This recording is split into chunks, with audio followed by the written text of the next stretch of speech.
to come and watch. But this is the first movie that he's using all new faces. And I mean, personally, if I wasn't in the movie, right, why would I want to watch this movie? I don't know anybody. Maybe I want to watch because it's about NS, I want to know more about it. That's the only reason. So when we were on set, right, we were all very stressed. We were thinking, are we wasting our time?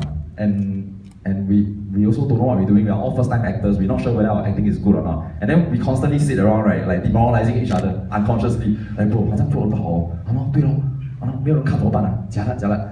And then the first time we had a movie promo, right, at Plaza Singapore, I'll never forget this. There was a grand total of 12 people in the crowd.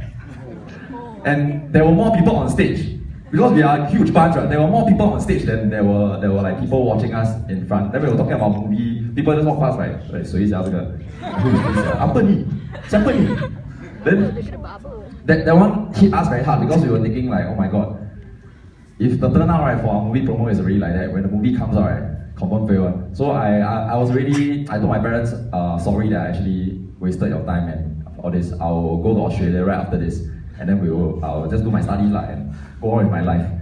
But somehow something magical happened. The first week the movie came out, right, every single cinema was filled to the brim. And then suddenly my Twitter account went from 300, suddenly jumped to 10,000 followers. And then my YouTube from, I think 5,000 suddenly jumped to 20k. And then every day I wake up, I look at my phone, right, my battery died. And I was like, how come my battery died? It's because the notifications were so much, right, that people were contacting you, like contacting me, telling me like, oh, you did a great job and everything. So at the moment, we were all very shocked. And the first time that I was recognized on the streets, right, was actually in town, nearby at Somerset 313. I actually take MRT, so I got off the train. Then when I got off the train, this guy, Sergeant Ong! This is Sergeant Ong, right? Yeah. So, after that, we took a photo, and I was so traumatized because I'm a guy that value my privacy a lot, and I don't like people being inside my business. So the fact that he recognized me the first time, I was like, I didn't know how to handle it. I didn't know how to absorb it. So I actually went to the toilet to hide. I went to Somerset 313, the toilet to hide to collect myself. I don't know why. I should be very happy. People know me. I should be very happy. This is what I'm doing this for. But I just sat in the toilet and I asked myself, oh my god, this is happening. I can't believe this. Like this is actually happening to me. So, okay, where am I now? Okay, yeah, and I actually slowly grew to accept it, like slowly, and I started to enjoy it. I think a lot of people that ask me, what is it like to be famous? Like people, you walk on the street, what's it like? What's it like? Are famous good or not? Actually, fame, right, is a double-edged sword.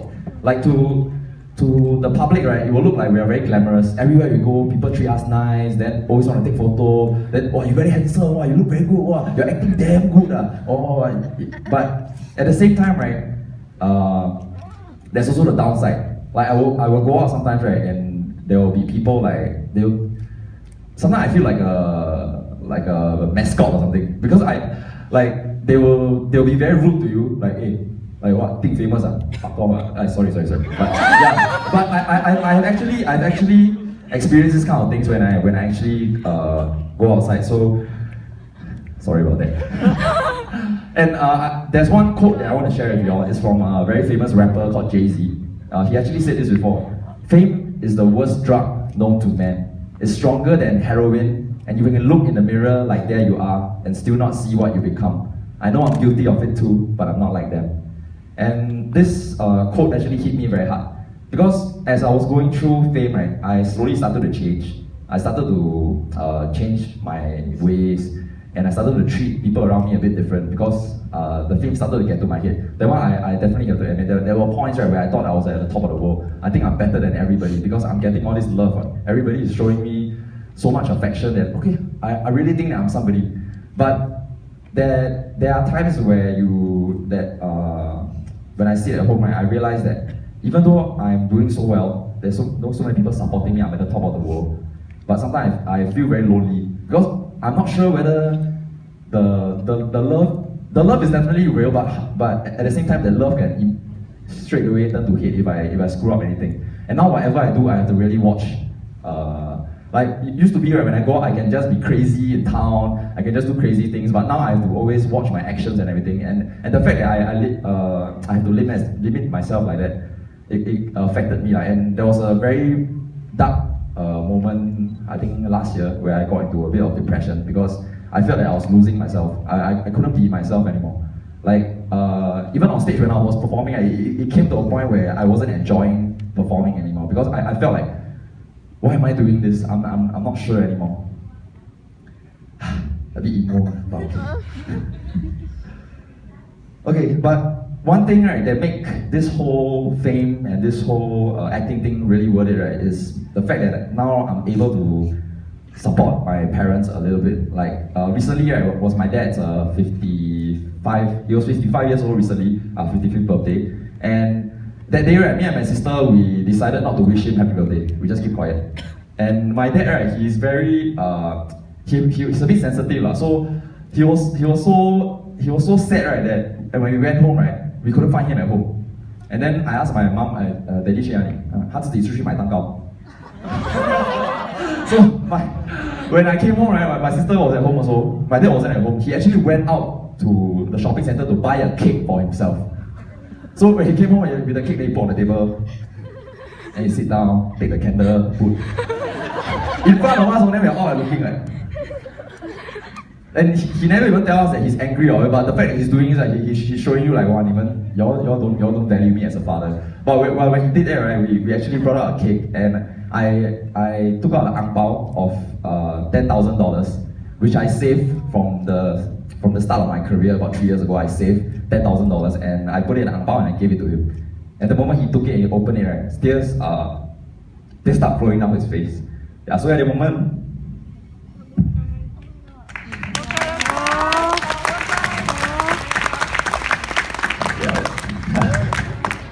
yeah, okay. So at the moment, right, I saw like tears in his eyes, right, and my father, right, is those very 大男人, very 男子汉. He seldom show emotion one. So the fact that I saw him like that, right, it hit me very hard, and it made me feel like no matter how difficult I think this industry is, I shouldn't take this whole thing for granted. And the fact that my parents work so hard every day, people look down on them, and they brought me up to where I am today. I should just forget about all the bad things that people say to me, how people view me, and just be who I am. And as long as my family is happy and I can support them, my sister as well, that's all that matters to me. And yeah. Sorry guys, okay, then moving on. After that, we came to Our Boys to Men 3. And before Our Boys to Men 3, we actually did this movie called Lion Man. I'm not sure how many of you watched Lion Man, but it didn't do really very well. And at that point is the point where me and the boys, we were all very caught up in the fame. So we think we are the best and everything. So on set, right, we didn't put our 100% into our roles. We were thinking like, we famous really, people will come and watch on MY. But it actually translates onto the screen, because when we actually went to watch, right, we realized, oh my god, our performance is really not really there. And you saw straight up in the ticket sales, and then our reviews, they were saying like, oh, the story is not very good, it's very draggy and everything. So that one really hit us very hard. It brought us back down to earth. And for Our Boys to Men 3, right, which is about the naval diving unit in Singapore, which is a special forces unit. Initially, when it was announced that we were going to do this movie, we had a lot of backlash, because even from the naval divers themselves, they were very scared that we will do them an injustice, because we are a bunch of like Abeng, very joker, and Jack Neo's movie is always very humorous. So they were very scared that we will make them look like a joke. And there was also a lot of doubt on the forums, like, they cannot make it one, all of them so skinny, all of them so whatever, how are they going to portray our elite naval divers? So that actually hit us very hard. And I had to sit down with the boys together, and we told each other that this time, right, we are going to do this movie not to gain more fame, not for ticket sales, not for whatever. We are just going to do this for the love of the craft. We must do this to do justice to our naval divers, because if you all actually go there and watch them train, right, it is inhumane, honestly. Like, I thought infantry, everything, the tekan is already very jialat. But when I saw what the naval divers go through, right, I'm surprised they are still alive. Really, the kinds of things that they make them do, right, is you cannot imagine, right? If I tell you, right, you might not even believe. Like they have this thing called Hell Week, which is a 5-day, like the training phase, 5-day, no sleep at all, no sleep at all. If you can sleep anytime, right, you sneak to the side, you want to sleep a bit, can. But if you gonna caught, die. And they have no time to go to they don't allow them to go to the toilet. Every day you only have half an hour, right? They put you inside the toilet. All of them, 30 of them squeeze into one small toilet, all of them, like, you cannot even sit down. So all of them, you can imagine you want to pee everybody, and you want to shit everybody, just have to squeeze between each other. And whenever they wanted to pee or shit, which is not during that time, right? They will just do it. Because they cannot. And they are wearing like this diving suit. So the feces and the pee will go down to their boots, and then it will like consolidate there.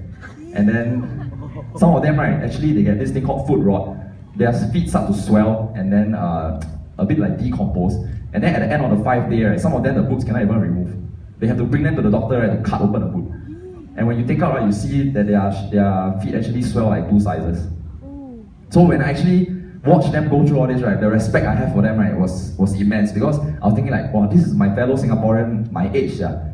But they are going through all this for what? To defend our nation. Like, it's not like okay, maybe they don't have a choice to be there, but the fact that they are still going through with it, right, doing it for our nation, right, well, that one really touched me very hard. So when we actually did the movie, right, we tried our best to portray them as near to reality as possible. And then when the movie came out, this moment really touched my heart. The first time, before we released it to the public, right, we actually had this special screening for the entire Naval Diving Unit. And that day, a few commandos came down as well. And then when we were watching the movie, right, you can hear them laugh, and then there were certain points, right, where they really got into the movie, and you can feel like the energy from them. And then when the movie ended, right, all of them came to us and shake our hand like, yo bro, thanks for doing this for us. Y'all did us proud, man. Y'all did us proud. And that moment, right, wow, me and the boys I tell you, that one feels better than breaking any box office record. To have the people that you're portraying and come up to you like, tell you, bro, you did us well, man, you did us well. And in fact, the commandos came to us after that. And you know, commandos and naval divers, right, they have this like silent rivalry. Commando always think they're better, but naval diver always think they're better. So when the movie ended, right, the commandos came to us. Hey, Jack, you make our boys for commando. Cannot. You make naval diver so good, then commando don't have, cannot. So that moment, right, really made us so happy that they really enjoyed the film. And the best thing is that Our Boys to Men 3 actually broke the box office record once again. And we were just $100,000 shy of becoming the top grossing Singapore film again. So now the top 3 Singapore film grossing of all time, right, in Singapore is Our Boys to Men 1, 2 and 3, and we take all 3 spots. So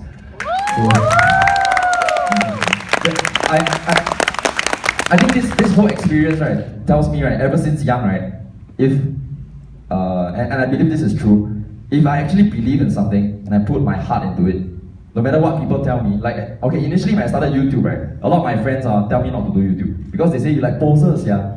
Like you online, you talk, people go and view you, you know, they look at you as a joke. They're not laughing with you, they're laughing at you.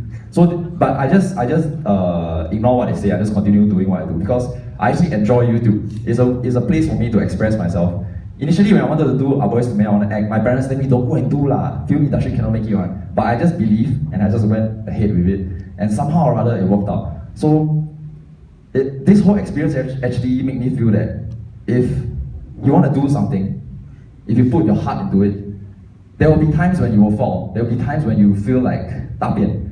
There will be times when people around you are telling you, yo, you will never make it. You will never make it. You're wasting your time. But if you actually believe, and believe is a very strong word, if you believe in yourself, you believe that this journey will take you there, and you just go ahead with it, and you have to have that horse vision, just look to the front, you just go ahead with it, things will happen. No matter when, no matter how, it will happen, as long as you believe.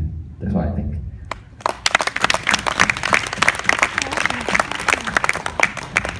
Okay. And I have a quote to share with you all.